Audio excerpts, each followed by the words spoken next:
خدا سے لے کے قیامت تک،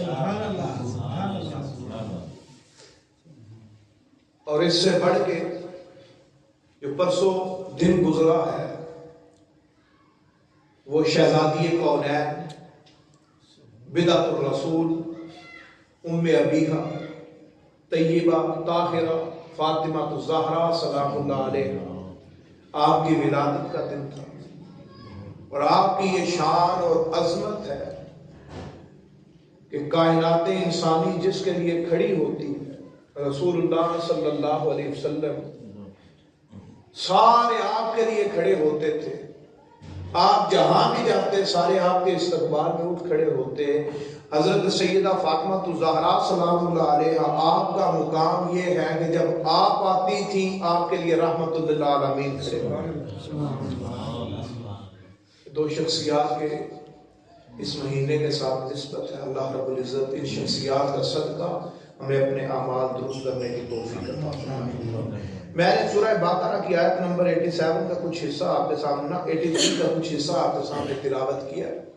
اللہ رب العزت نے ارشاد فرمایا وَإِذْ أَخَذْنَا مِيثَاقَ بَنِي إِسْرَائِيلَ لَا تَعْبُدُونَ إِلَّا اللَّهَ۔ اللہ رب العزت نے بنی اسرائیل سے ایک وعدہ لیا، جو وعدہ مدینہ میں جب مسلمان آئے تو قرآن مجید میں یہاں پہ وہ یاد کروایا۔ اس وعدے کے بعد اللہ رب العزت نے آگے کچھ چیزیں بیان کی ہیں، جن میں سے چند چیزیں میں آپ کی گوشگزار کرنا چاہتا ہوں۔ خالق کائنات نے یہ جو آپ جس دنیا میں زندگی بسر کر رہے ہیں اسے ایک ترتیب کے ساتھ اللہ رب العزت نے بڑا پیارا خوبصورت انداز میں چلا رکھا ہے۔ صبح سورج نکلتا ہے، مغرب کے وقت غروب ہو جاتا ہے، رات کو پھر رات شروع ہوتی ہے، چاند نکلتا ہے، ستارے نکلتے ہیں، ہر چیز اپنے مدار میں سفر طے کر رہی ہے۔ اگر آپ سوچیں رات کو 12 بجے کسی دن اچانک سورج نکل آئے، یہی کہا جائے گا قیامت آنے والی ہے۔ تو اللہ رب العزت نے ترتیب دی ہے، دن ہے اس کے بعد رات ہے، پھر دن ہے پھر رات ہے، یا آپ کی سانسیں ہیں، آپ آکسیجن لیتے ہیں، ترتیب ہے، جسم کے اندر جاتی ہے، پھر وہ کاربن ڈائی آکسائڈ کی صورت میں باہر نکلتی ہے، ترتیب ہے، نالی کے ذریعے سانس گیا اندر پھیپھڑوں میں، پھر پاک ہوتا صاف ہوتا، جو ضرورت ہے جسم کو رکھتا ہے وہ باہر نکل آتا ہے۔ ایک لمحے کے لیے اگر یہ سانس ترتیب سے ہٹ جائے تو بندے کی زندگی باقی نہیں رہتی۔ انسانی جسم ہے، اس کے اندر دل دھڑکتا ہے، ترتیب کے ساتھ دھڑکتا ہے۔ اگر یہ دل بے ترتیب ہو جائے چند لمحوں کے لیے تو انسان زندگی سے ہاتھ دھو بیٹھتا ہے۔ ترتیب ہے، اگر ترتیب بے ترتیب ہو جائے دل کی تو یا ہارٹ اٹیک آ جاتا ہے، اگر سست ہو جائے تو ویسے ہی بندہ جاتا رہتا ہے۔ ترتیب ہے، نظام قدرت ہے، چل رہا ہے، زمین میں دانہ ڈالتے ہیں، اس کو پھر ہل چلاتے ہیں، اس میں سے پھر پانی دیتے ہیں، جڑی بوٹیوں کو ختم کرتے ہیں، ترتیب کے ساتھ پودا نکلتا ہے۔ کبھی ایسا بھی ہوا کہ آپ نے بیج ڈالا ہو، پہلے پھل نکلا ہو، پھر اس سے شاخیں بنی ہو، پھر تنا بنا ہو۔ خالق کائنات نے اس نظام کو ایک ترتیب کے ساتھ چلا رکھا ہے، بے ترتیب نہیں۔ اگر ایک بندہ آتا ہے وہ آ کے پہلے آتے ہی اللہ اکبر کہہ کے اتحیات بیٹھ جائے، پھر سجدے کرے، پھر رکوع کرے، پھر قیام میں کھڑا ہو جائے، سلام پھر اس کی نماز ہو جائے گی؟ نہیں، کہ یہ تو اس نے وہی اعمال ہیں جو آپ نماز میں کرتے ہیں، کیوں نہیں ہوگی؟ اس نے ترتیب کو ملحوظ خاطر نہیں رکھا۔ اللہ رب العزت کو ترتیب بہت پسند ہے۔ آج ہماری زندگی تو ویسے ہی بے ترتیب ہو چکی ہے۔ ہم چاہتے ہیں فجر پڑھے تو صبح 9 بجے اٹھے تو پڑھے، جب ہمیں وقت ملے تو ہم نماز پڑھ لیں۔ ہر چیز کو اللہ رب العزت نے ترتیب کے ساتھ اس کائنات میں نازل فرمایا۔ وہی ترتیب اللہ نے اس آیت مبارکہ میں چند ایک چیزوں کی بیان کی۔ اللہ رب العزت نے انسان کو اس دنیا میں بھیجا تو اسے کچھ حقوق بیان کیے کہ تیرے حقوق ادا کرنے کی ترتیب یہ ہے جو اس قرآن میں بیان ہے۔ قیامت تک مفسرین آتے رہے، بڑے بڑے مفسر آئے، وہ قرآن کی تشریح بدل سکتے ہیں، تفسیر بدل سکتے ہیں، ترجمہ بدل سکتے ہیں، مگر قرآن کی ترتیب بدل نہیں سکتے۔ اس آیت میں اللہ نے کچھ ترتیب کے ساتھ حقوق بیان کیے ہیں کہ بندے تجھ پہ پہلے حق کس کا ہے، پھر حق کس کا ہے، پھر حق کس کا ہے، ترتیب بیان کی ہے۔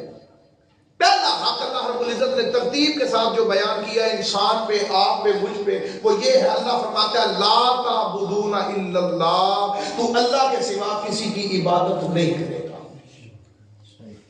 انسان پہ پہلا حق یہ ہے اس کے رب، اس نے سانس دی، اس نے جسم دیا، اس نے سماعت دی، اس نے شعور دیا، اس نے بصارت دی، ہر چیز دی، اس لیے اس کا پہلا حق۔ اور یہاں پہ اس عبادت کی کو بیان نہیں کیا جا رہا جو آپ نے ابھی پڑھی ہے، نماز، یہاں پہ اس عبادت کو بیان نہیں کیا گیا، یہ اس عبادت کو بیان کیا گیا ہے کہ تو اللہ کے سوا کسی کو الہ نہیں مانے گا۔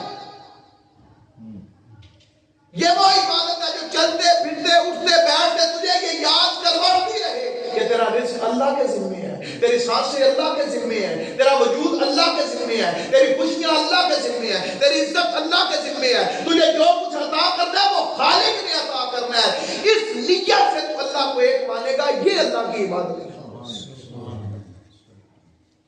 تو اللہ کے سوا کسی کی عبادت نہیں کرے گا، یہ پہلا حق اللہ نے قرآن میں بیان کیا، اس نے ہر چیز دی ہے۔ ماشاءاللہ زوری طرح کیا حضرت عبدالغفار صاحب تشریف لائے، صدر تحریک منہاج القرآن، اللہ رب العزت ان کا آنا ہمارے لیے باعث برکت بنائے۔ اللہ نے پہلا حق بیان کیا انسان پہ، وہ یہ ہے کہ انسان اللہ کے سوا کسی کی عبادت نہ کرے۔ آج پہلے تو ہم نے اللہ رب العزت کو ہی چھوڑ دیا نا، اس کا یہ حق ہی چھوڑ دیا، ہم نے اپنے نفس کو الہ بنا لیا، جیسے کہ سورہ اعراف میں اللہ رب العزت نے ارشاد فرمایا ارأیت من اتخذ الہہ ہواہ، اے محبوب آپ نے ان لوگوں کو نہیں دیکھا جنہوں نے اپنے نفس کو اپنا خدا بنا رکھا ہے۔ ہم اپنے نفس کی مانتے ہوئے خدا کو پیچھے چھوڑ دیتے ہیں، نفس کی مانتے ہوئے ہم نمازیں چھوڑ دیتے ہیں، نفس کی مانتے ہوئے والدین سے لڑ پڑتے ہیں، نفس کی مانتے ہوئے شراب پی لیتے ہیں، نفس کی مانتے ہوئے گناہ کر دیتے ہیں، نفس کی مانتے ہوئے ہر نیک عمل سے دور ہے، نفس کی مانتے ہوئے معاشرے میں فساد کا باعث بن جاتے ہیں۔ کیوں؟ کہ ہم نے خدا کو خدا نہیں مانا، اپنے نفس کو الہ بنا دیا۔ تو اللہ نے فرمایا پہلا حق انسان پہ یہ ہے کہ وہ اللہ کو اپنا معبود مانے، کہ اللہ کے سوا کوئی معبود نہیں، اللہ کے سوا کوئی عبادت کا مستحق نہیں ہے، اللہ کے سوا کسی کو سجدہ نہیں ہوتا، اللہ کے سوا کوئی روزی روٹی دینے والا نہیں ہے، اللہ کے سوا کوئی عزت دینے والا نہیں ہے، کوئی پریشانی آ گئی ہے وہ خدا کی طرف سے۔ پہلا حق انسان ہے، کیونکہ اس نے ہمیں پیدا کیا ہے، اس نے ہمیں روزی دی ہے، اس نے ہمیں سانسیں دی ہیں، اس نے ہر چیز دی ہے، اس لیے پہلا حق کس کا ہے؟ اللہ کا۔ یہ ترتیب آپ نے یاد رکھنی ہے، میں نے جیسے کہ بتایا کہ اللہ نے ترتیب کے ساتھ ہر چیز بتائی۔ پہلا حق انسان پہ اللہ کا۔ اب اس حق سے بڑھ کے انسان جو کام کرے وہ ترتیب سے ہٹ کے ہوگا۔ پہلا حق چھوڑ دیا، وہ نمازیں پڑھتا رہے، وہ چیریٹی کرتا رہے، جو مرضی کرتا رہے، اللہ کو معبود نہیں مانتا، ہر چیز اس کے منہ پہ دے ماری جائے۔ اس کی بڑی سادہ مثال ہے، کافر اگر چیریٹی کرتا بھی رہے قیامت والے دن سے کوئی کام نہیں آئے گا، وہ کروڑوں بھی خرچ کر دے قیامت والے دن سے کوئی کام نہیں آئے گا، کیونکہ اس نے پہلا حق یہ تھا کہ اللہ کو اللہ مانتا، اس نے نہیں مانا۔ پہلا حق تھا کہ انسان اپنے خدا کو خدا مانے، اس نے نہیں مانا۔ تو پہلا حق اللہ رب العزت نے یہ بیان کیا کہ لا تعبدون الا اللہ، تو اللہ کے سوا کسی کی عبادت نہیں کرے گا۔ اب اس کے بعد دوسرا حق جو اللہ رب العزت نے بیان کیا ہے وہ نماز کا نہیں بیان کیا، وہ روزے کا نہیں بیان کیا، وہ حج زکوٰۃ کا بیان نہیں کیا، وہ اللہ رب العزت نے کوئی عقیدہ دوسرا بیان نہیں کیا۔ ویسے تو عقیدہ توحید کے بعد عقیدہ رسالت اللہ بیان کر دیتا، آخرت بیان کر دیتا، ایمان بالکتب کا بیان کر دیتا، ایمان بالرسالت کا بیان کر دیتا۔ اللہ نے جو انسان پہ، آپ پہ، مجھ پہ دوسرا حق بیان کیا ہے وہ بیان کیا وَبِالْوَالِدَيْنِ إِحْسَانًا، اگر مجھے خدا مان لیا ہے اب دوسرا حق تجھ پہ یہ ہے کہ اپنے والدین کے ساتھ اس نے سلوک سے پیش متصل جوڑ کے 5 مقامات پہ اللہ نے اپنی عبادت کے بعد، اپنی ربوبیت کو منوانے کے بعد والدین کا حق بیان کیا۔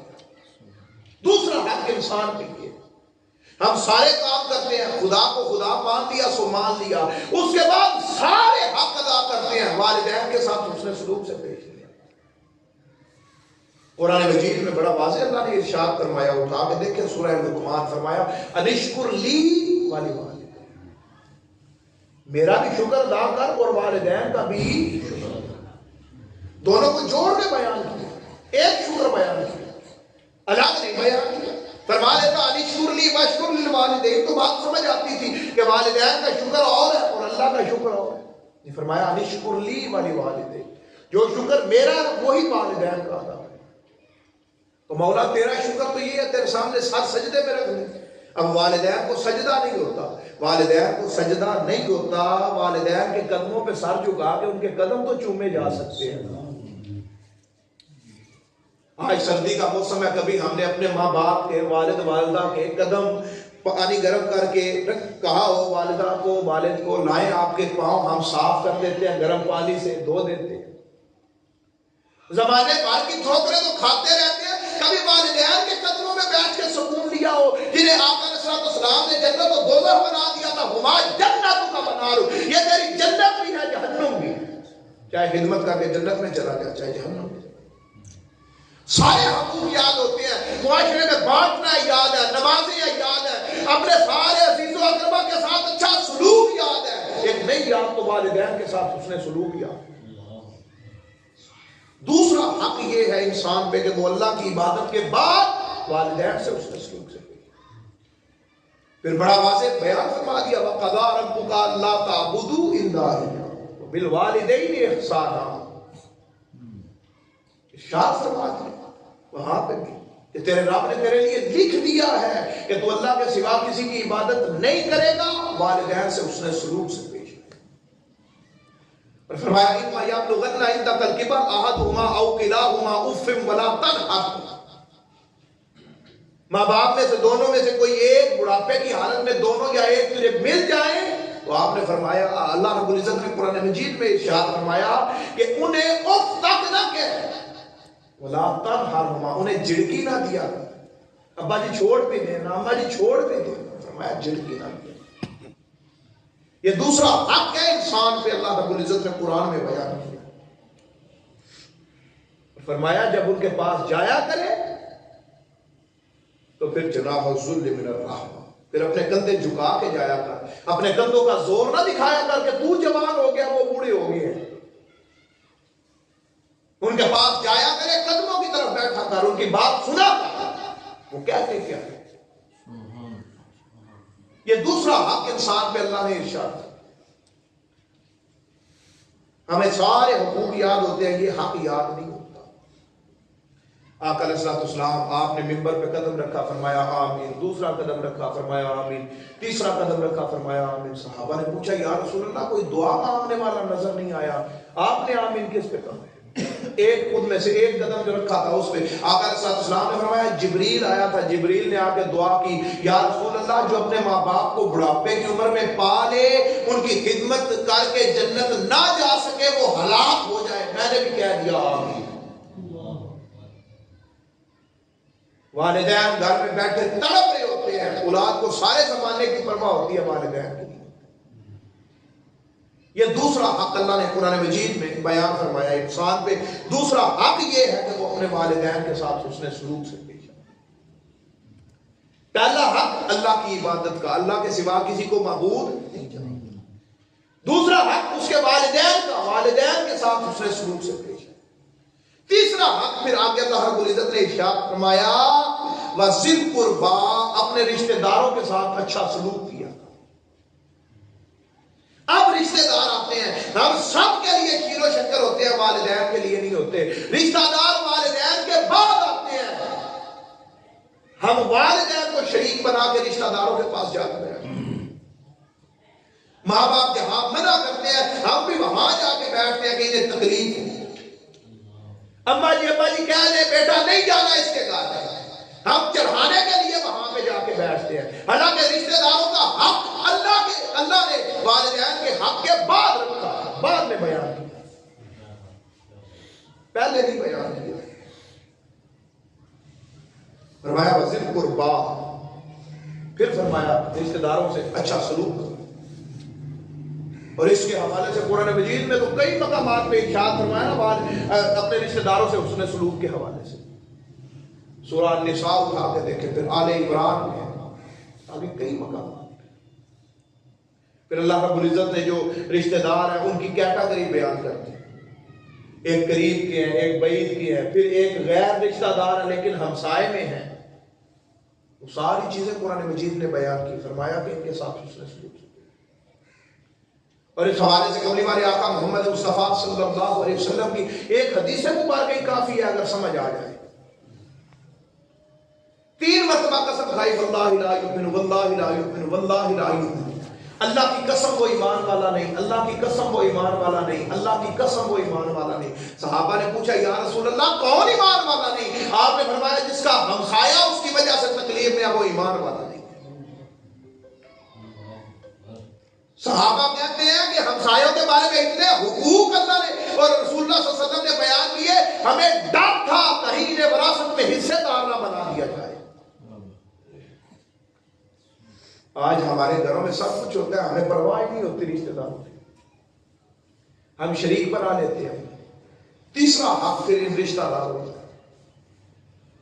پھر آگے فرمایا والیتاما، ترتیب دیکھیں، پہلے اللہ کی عبادت ہے، پھر والدین ہیں، پھر رشتہ دار ہیں، پھر آگے فرمایا والیتاما، یتیموں کے ساتھ حسن سلوک۔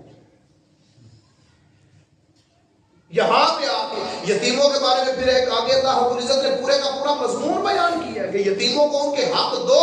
آج ہم یتیموں کے حقوق بھی کھا جاتے ہیں، کوئی پرواہ نہیں۔ آج ہمارا بھائی مر جائے، ہم اس کے مرنے کے بعد اس کی ساری جائیداد خود دبا لیتے ہیں اور اس کی اولاد کو ساری زندگی صدقہ و خیرات دیتے رہتے ہیں۔ اس کو آقا علیہ الصلوۃ والسلام نے فرمایا ڈرو یتیم کے حق کے بارے میں اللہ رب العزت سے۔ آج ہم یتیموں کا مال کھا جاتے ہیں۔ اللہ رب العزت نے سورہ النساء میں پورے کا پورا مضمون بیان کیا اس حوالے سے۔ فرمایا وَآتُوا الْيَتَامَىٰ أَمْوَالَهُمْ وَلَا تَتَبَدَّلُوا الْخَبِيثَ بِالطَّيِّبِ وَلَا تَأْكُلُوا أَمْوَالَهُمْ إِلَىٰ أَمْوَالِكُمْ إِنَّهُ كَانَ حُوبًا كَبِيرًا وَإِنْ خِفْتُمْ أَلَّا تُفْسِدُوا فِي الْيَتَامَىٰ فَانكِحُوا مَا طَابَ لَكُم مِّنَ النِّسَاءِ مَثْنَىٰ وَثُلَاثَ وَرُبَاعَ فَإِنْ خِفْتُمْ أَلَّا تَعْدِلُوا فَوَاحِدَةً أَوْ مَا مَلَكَتْ أَيْمَانُكُمْ ذَٰلِكَ أَدْنَىٰ أَلَّا تَعُولُوا وَآتُوا النِّسَاءَ صدقاتهن۔ یہ پورے کا پورا مضمون بیان کیا۔ اللہ نے فرمایا یتیموں کے مال اپنے مالوں میں ملا کے اپنے مال بھی حرام نہ کرو، ان کو ان کے مال دو، ان کے مال اپنے مالوں میں ملا کے نہ کھاؤ۔ وَلَا تَأْكُلُوا أَمْوَالَهُمْ إِلَىٰ أَمْوَالِكُمْ، ان کے مال حرام ہے تم پہ، ہم دبا جاتے ہیں۔ پھر آگے فرمایا وَإِنْ خِفْتُمْ أَلَّا تُقْسِطُوا فِي الْيَتَامَىٰ، یتیموں کے ساتھ انصاف سے پیش آیا کرو۔ پھر آگے اللہ رب العزت نے ارشاد فرمایا کہ انہیں آزماتے رہا کرو، ان کے مال اگر وہ بچے ہیں تو انہیں ان کے مال ویسے ہی نہ دے دیا کرو۔ یتیم ہے 10 12 سال 14 سال 15 سال کا تھا 18 سال کا تھا۔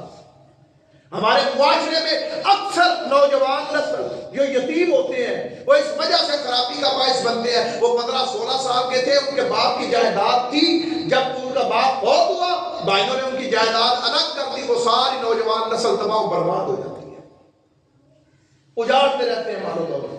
اللہ فرما رہا ہے قرآن مجید میں اگر ان کا باپ مر گیا ہے تو ان کی جائیداد ان کے حوالے نہ کرو بلکہ انہیں آزماتے رہا کرو۔ وَابْتَلُوا الْيَتَامَىٰ حَتَّىٰ إِذَا بَلَغُوا النِّكَاحَ، وہ نکاح کی عمر کو بھی پہنچ جائے پھر بھی انہیں آزماتے رہا کرو۔ انہیں تھوڑا مال دو، وہ کاروبار کرتے ہیں نہیں کرتے، نہیں کرتے واپس لے لو، انہیں آزماؤ، بار بار آزماؤ۔ اللہ کہہ رہا ہے وَابْتَلُوا الْيَتَامَىٰ، آزماتے رہا کرو یتیموں کو۔ فَإِنْ آنَسْتُم مِّنْهُمْ رُشْدًا فَادْفَعُوا إِلَيْهِمْ أَمْوَالَهُمْ، انہیں آزماتے رہا کرو۔ وَلَا تَأْكُلُوهَا إِسْرَافًا وَبِدَارًا أَن يَكْبَرُوا، اللہ فرماتا ہے آزماتے رہا کرو، اگر وہ آزمائی پہ پورا نہیں اترتے تو انہیں ان کے مال نہ دو، اگر آزمائش پہ پورے اترے ہیں پھر مال دو۔ یتیموں کا حق بیان کیا، فرمایا وَلَا تَأْكُلُوهَا إِسْرَافًا وَبِدَارًا، ان کے مال جلد بازی میں اور فضول خرچی میں کھا نہ جایا کرو۔ اگر تم نے کھانے ہی ہیں تو اللہ رب العزت فرماتا ہے وَمَنْ كَانَ غَنِيًّا فَلْيَسْتَعْفِفْ، جو غنی ہے وہ معاف فرما لے، وَمَنْ كَانَ فَقِيرًا فَلْيَأْكُلْ بِالْمَعْرُوفِ، اور اگر کوئی تم میں سے غریب ہے، اس کا بھتیجا یتیم اس کے پاس آ گیا ہے، اس کی جائیداد ہے، تو پھر اس کے مال میں سے اگر کھانا ہے تو معروف طریقے میں سے لے لو کہ جتنا اس کے پالنے میں خرچ آتا ہے اتنا اس کے مال میں سے لے لیا کرو، جو معروف طریقہ ہے۔ یہ تیسرا اللہ رب العزت نے رشتہ داروں کے بعد یتیموں کا حق بیان کیا۔ ترتیب دیکھیں، پہلے اللہ نے فرمایا اللہ کے سوا عبادت کسی کی نہیں، پھر فرمایا والدین کے ساتھ حسن سلوک سے پیش آؤ، پھر فرمایا اس کے بعد کہ ذی القربیٰ رشتہ داروں کے ساتھ، پھر فرمایا یتیموں کے ساتھ، اس کے بعد آگے فرمایا والمساکین، اب یتیموں کے بعد مسکینوں کے ساتھ تم اچھا سلوک کیا۔ اب دیکھ لو جو غرباء تم نے دیکھنے ہیں، جو مسکین دیکھنے ہیں، ان کو دیکھ لو۔ اپنا مال بھی خرچ کرنا ہے تو پھر پہلے والدین پہ خرچ کرو، پھر رشتہ داروں پہ، یتیموں پہ، اس کے بعد مساکین اور غرباء پہ تقسیم۔ آج ہم غریبوں، یتیموں، مسکینوں کے لیے، باہر کے یتیموں کے لیے بڑے شیر و شکر ہوتے ہیں، گھر میں اپنے بھتیجے، اپنے بانجے یتیم جو ہے وہ ترس رہے ہوتے ہیں روٹی کے لیے، پرواہ نہیں ہوتی ہمیں اس کی۔ پہلے رشتہ دار، اب پہلے اللہ کی عبادت، پھر والدین، پھر رشتہ دار، پھر یتیم، پھر مسکین۔ 5 حقوق بیان کرنے کے بعد چھٹا بیان کیا اللہ نے، فرمایا وَقُولُوا لِلنَّاسِ حُسْنًا، اب عام لوگوں کے بارے میں بیان کیا کہ لوگوں کے ساتھ اچھی گفتگو کیا۔ والدین سے حسن سلوک ہو گیا، رشتہ داروں سے حسن سلوک ہو گیا، یتیموں سے حسن سلوک ہو گیا، مساکین سے حسن سلوک ہو گیا۔ جب ان 4 سے ہو گیا، اب فرمایا کہ جو عام معاشرے میں لوگ گھومتے پھرتے نظر آتے ہیں ان کے ساتھ حسن سلوک سے پیش آیا کر، نرمی سے گفتگو کیا۔ یہ 5 حق بیان کر کے انسان کے ایک حق اس رب نے اپنا بیان کیا۔ پہلا اللہ کی عبادت، میں دوبارہ آپ کو اس لیے گنوا رہا ہوں کہ آپ ترتیب یاد رکھیں۔ اللہ کی عبادت ہے، اس کے بعد والدین کا حق ہے، اس کے بعد رشتہ داروں کا حق ہے، اس کے بعد یتیموں کا حق ہے، اس کے بعد مساکین کا حق ہے، مساکین کے بعد عام لوگوں کے ساتھ حسن سلوک کا حق ہے۔ کتنے حق ہو گئے؟ یہ 6 حق بیان کرنے کے بعد 7واں حق جو اللہ نے بیان کیا نا وہ یہ ہے وَأَقِيمُوا الصَّلَاةَ، اب آ نماز پڑھ، دیکھ اللہ تیری نماز کو۔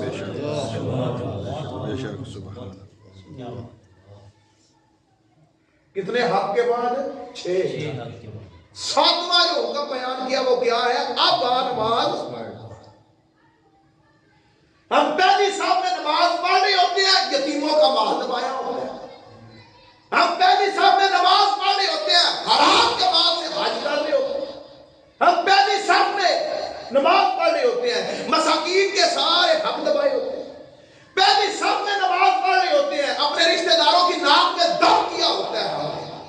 ہم مسجد کے مؤذن لگ جاتے ہیں، والدین کے ساتھ سیدھے منہ بات نہیں کرتے۔ معاشرہ جن سے سارا ستایا ہوا ہوتا ہے وہ مسجد میں آ کے مؤذن لگ جاتے ہیں۔ اللہ نے کیا کرنی ہے ایسی نمازیں؟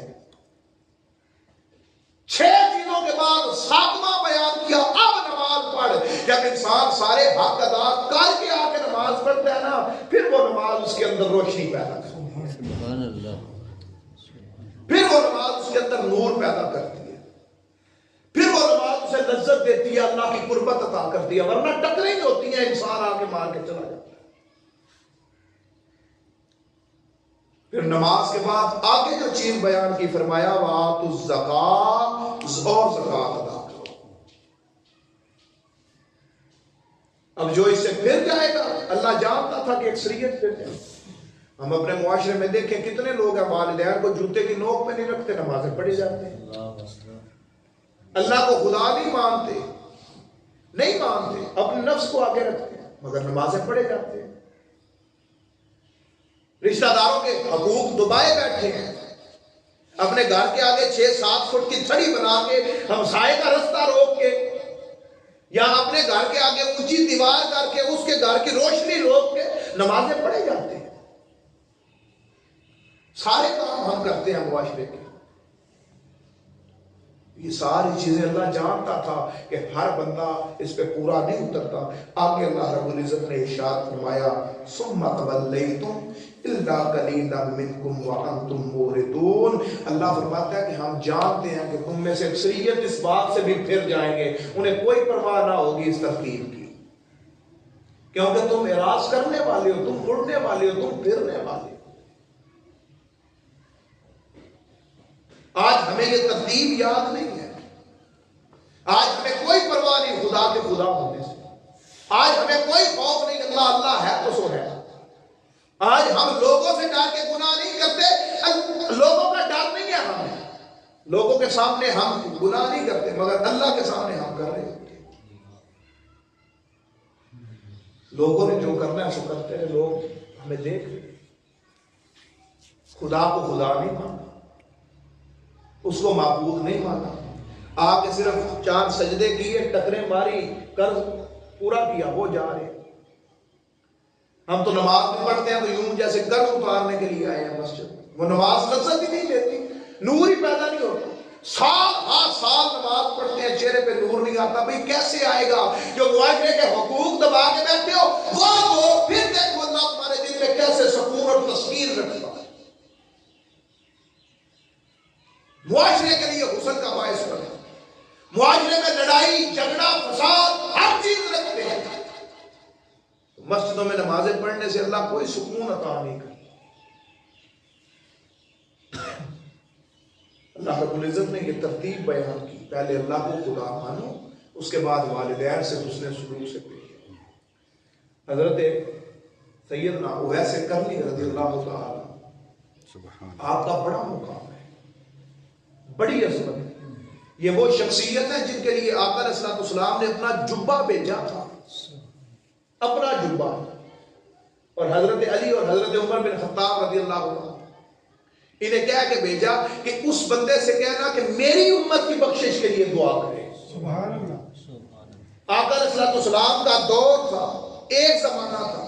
رسول اللہ صلی اللہ علیہ وسلم اور حضرت اویس کرنی کا ایک زمانہ تھا, مگر حضرت اویس کرنی آقا علیہ الصلوۃ والسلام کو دیکھ نہیں سکے تھے.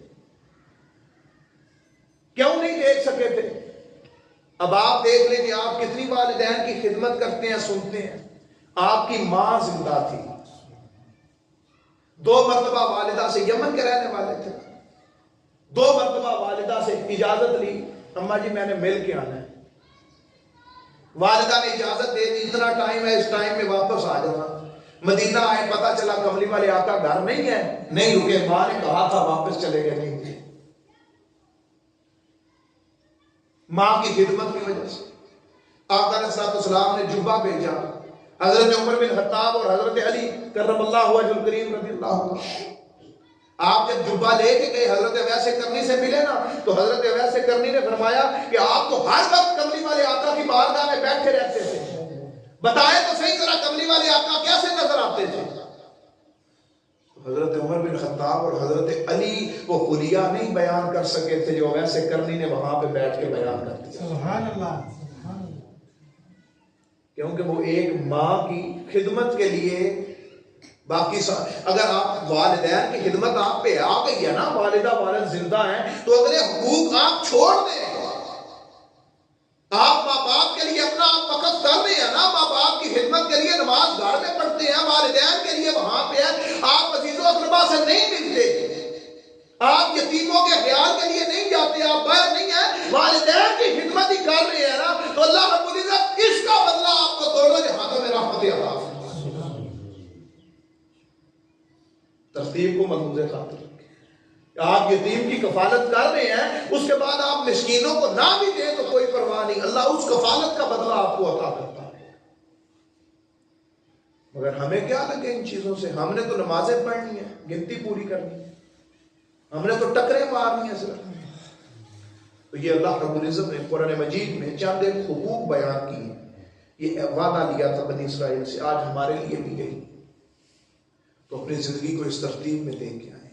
اللہ کو خدا مانیں، والدین کے ساتھ حسن سلوک سے پیش آئیں، رشتہ داروں سے حسن سلوک سے پیش آئیں، یتیموں سے، پھر مساکین سے، پھر عام لوگوں کے ساتھ گفتگو کرتے ہوئے اپنی زبان کو میٹھا رکھا کریں. اس کے بعد پھر آ کے نماز پڑھیں تو دیکھیں نماز آپ کو سکون عطا کرے گی. اللہ رب العزت سے دعا ہے خالق کائنات ہمارا یہاں پہ آنا، مل بیٹھنا، سننا سنانا اپنی بارگاہ میں قبول فرمائے.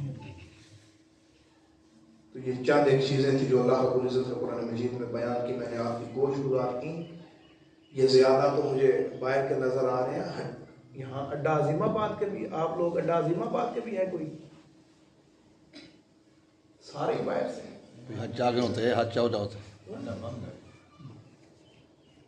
پھاٹک بند ہے.